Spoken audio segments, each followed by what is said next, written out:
Good evening, campers, dreamers, and babysitters. In the fall of 1986, six knuckleheads from Detroit travel north to partake in the annual tradition of deer hunting. But something horrific has been awakened, and the hunters become the hunted. Yes, folks, this is our raw reaction review for Deer Camp 86.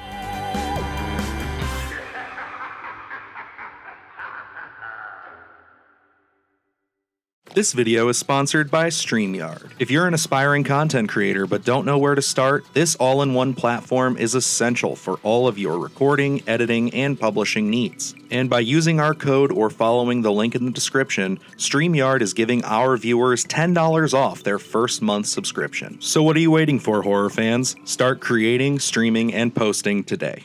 Deer Camp 86, Luke. This was one that was not on either of our radars. No. Do you even know how I came across this? Did I ever tell you how this came up? No clue. Great. So this is a fun story for all of us here.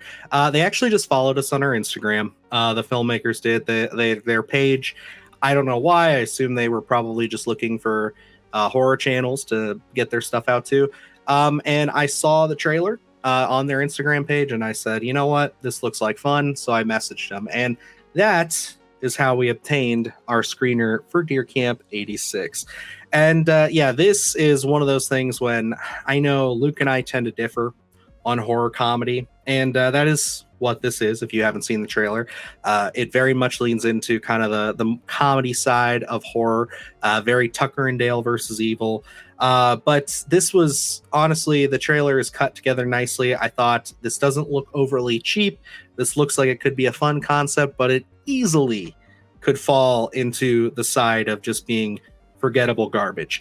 And so I was really eager when the folks over at the Deer Camp studio, whatever, just said, yeah, go ahead, cover our movie. So we got a chance to check it out. Luke, how are you feeling about Deer Camp 86?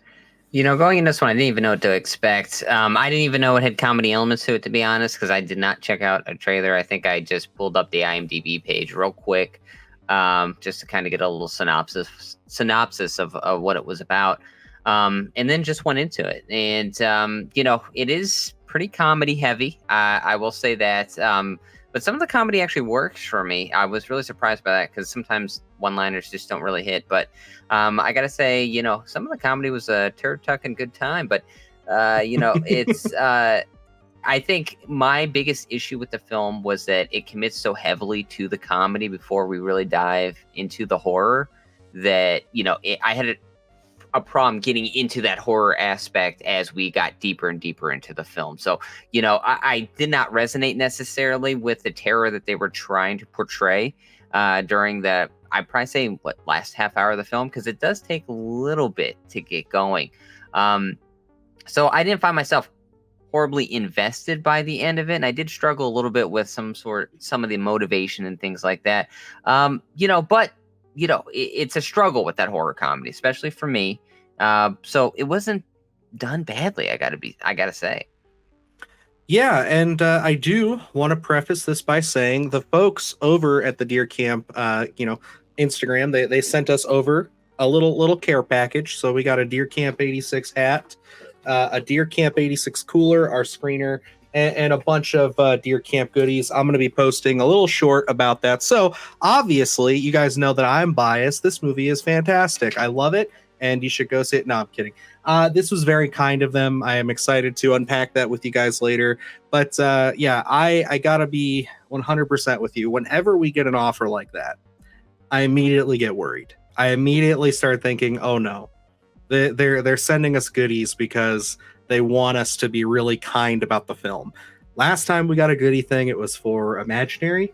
And, yes. And unfortunately, we actually didn't hate that film entirely, but it wasn't great. So, it's one of those things where we kind of felt like we were being put into a box there of being like, oh, well, we didn't hate this movie, but now people are going to think we're only saying this because they sent us a teddy bear.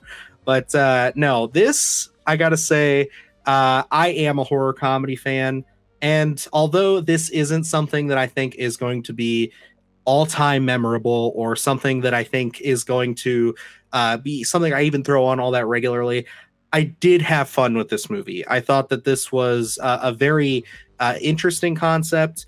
I have a few issues with kind of how they handle the horror elements, but I got to say, from the comedy side of things, I found myself really enjoying the cast a lot in this. And I think that they are probably one of the big highlights I want to give it, especially the actor JJ Bidwell. This guy, I mean, he plays the character of Buck, and he is just pure charisma. He is clearly the alpha dog of the group, if you want to say. He's kind of the one that's pushing the whole trip, and he has some legitimately laugh out loud moments.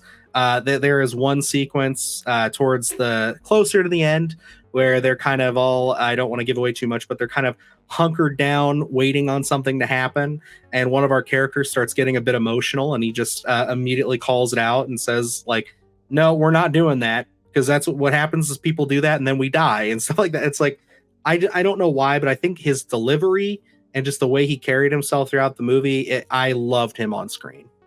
Yeah, and I'm right there with you. Prior to actually recording this, we talked about it. He was my favorite character. I think Buck really does steal every scene that he's in. Unfortunately, I think that's, as our character Wes is kind of our main focal point, kind of blends into the background, I think.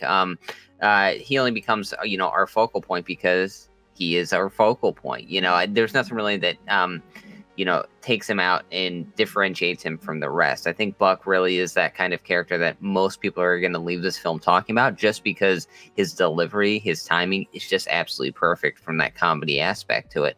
I'll say, I don't think any of the cast in this was bad. I just think, character wise, for me, they were kind of paint by numbers. You have your kind of war veteran, you have your kind of dweeb. They kind of fall into those kind of tropey elements to them. They all do play well with each other, but for me, it wasn't anything that performance-wise, other than Buck, no one really stood out for me. But again, they're not annoying characters where, we have those, especially when it comes to that comedy delivery, characters can get annoying real quick if their timing isn't well done. So I will say, in that aspect, I think they all did play well together as an ensemble. Just Buck really just stands out above the rest because the handle on his character, his delivery, the one-liners, turd tucking, for me, legitimately made me laugh. There's a scene in here dealing with testicles that I gotta say did get a chuckle out of me as well. And that's really hard, especially when we go into a horror comedy where I'm prepared to be scared, not laugh. So when even for me, if I get 2 or 3 laughs out of an entire film, it's a win in terms of that comedy aspect of it. And I think that horror and comedy, and I know Luke feels this way too, they're two of the hardest genres to get right. So when you combine them, it's damn near impossible to get that perfect balance. And I would say that this film is way more successful in the comedy side than the horror. That's not to say that some of the horror elements aren't bad or interesting. I think the biggest issue I have with them is that we never really get a full grasp on what exactly our threat is. Like, it's we joked around, it's very Predator-like, which, I mean, hey, that's cool for us. We're happy with it. And it does come to I'd say a pretty interesting reveal. We both agreed that there's a reveal in this that we didn't necessarily see coming. But it does leave you scratching your head and just saying, I wish they would have at least given us a bit more of an explanation of what's going on. And I think that falls into one of your bigger criticisms too. So I'll kind of pass it off to you there, because it leaves us in a spot with a couple of characters that are just like, well, why? Yes. And I will say, going into this, not really knowing necessarily what the story is about, we meet all of our characters. When this big event does happen, it did catch me by surprise because I didn't know necessarily what the film was completely about and, what characters were going to be with us to the end. And I thought that was an intriguing aspect. And certainly the twist that they do add to this one really did have me intrigued as well, because I wasn't expecting anything like that. But I think it was rather well done. But, it does leave you kind of wondering why, in terms of, our antagonist, our supernatural force out there that is killing off our characters, of why. And I don't think that those lines were drawn clearly, where I think after the credits roll, you're still kind of wondering exactly what the motivation there was, because there are some inconsistencies on revenge on characters that maybe had nothing to do with anything, but still get, that vengeful supernatural element to them. So I think with that, it kind of knocked it down a few points for me, just because I wanted that clear message toward the end, and I don't think we get that. I think it's still murky. I wasn't necessarily clear on what the creators wanted to tell us about our supernatural force and that motivation that is behind it, because it just leaves it a little bit more inconsistent. I agree, and I will say I like the everything from a production standpoint on this too was pretty impressive. That to say, for as low budget as this film is, it doesn't really give that impression. I'd say that it's very competently shot. The kind of threat, that's all I will say, that they're dealing with. The presentation, I mean, it adds to that whole reason of like, we want to know more, because the presentation is wonderful. It looks great. It looks like something, again, very Predator-like, but it is something that's like, I like this a lot. I wish they would have given us a little deeper into that. Now, they could make sequels and expand into it. We talked about it. But it's one of those things where it's like, I think for this film, you will have people that walk away from it and who just want more and do feel a little confused by the end as to what exactly the full reasoning and motivation was, for a couple of reasons.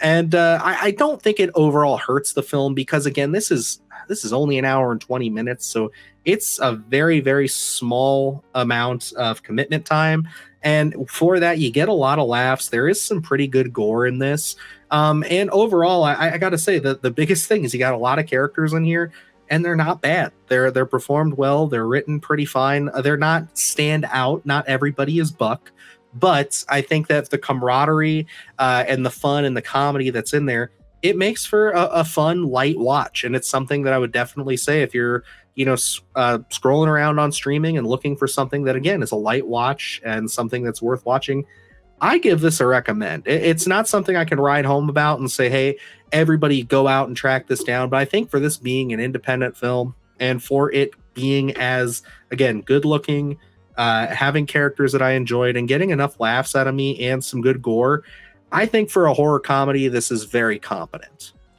And I was really surprised by the production value of this as well. I went into this not really expecting much, just because I did know it was a low budget film.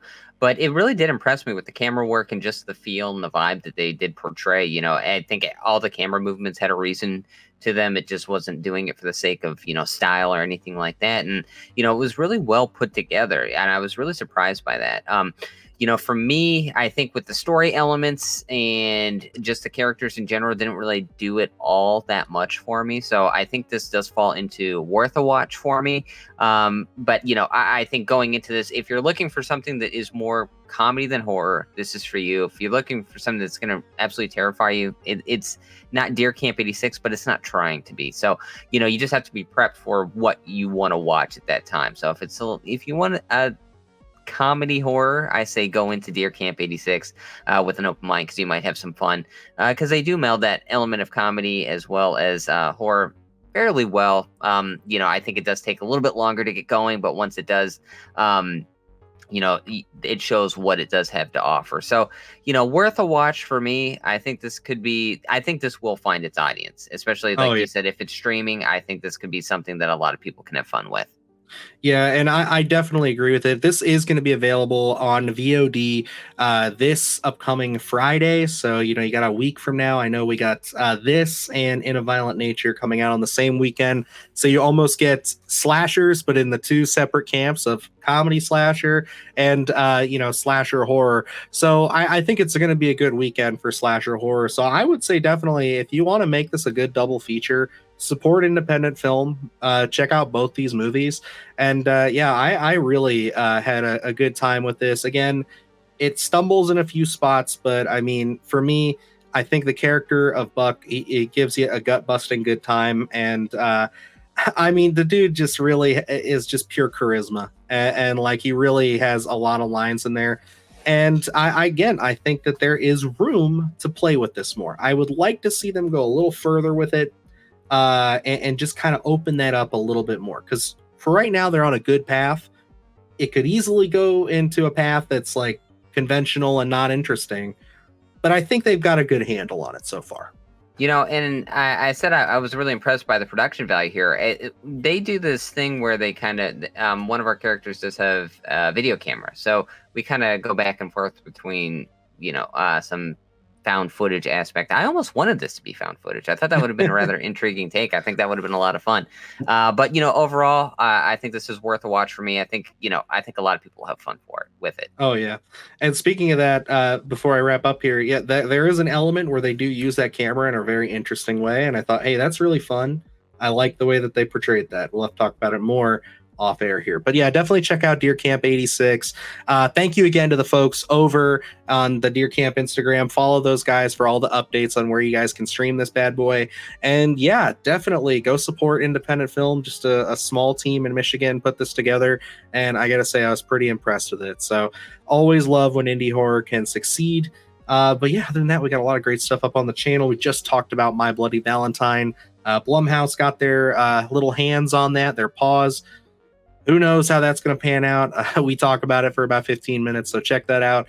Other than that, we got a lot of great stuff. So until next time, I am Dylan Newell. And I'm Luke Janesco. And remember, stay scared. Do the horror shit, gonna do it live. Cause Splattercast kick it every day they live. Splattercast, slash ass. Splattercast, slash ass. Splattercast, slash ass. Splattercast, slash ass. Splattercast, slash ass. Splattercast, slash ass. Splattercast, slash ass.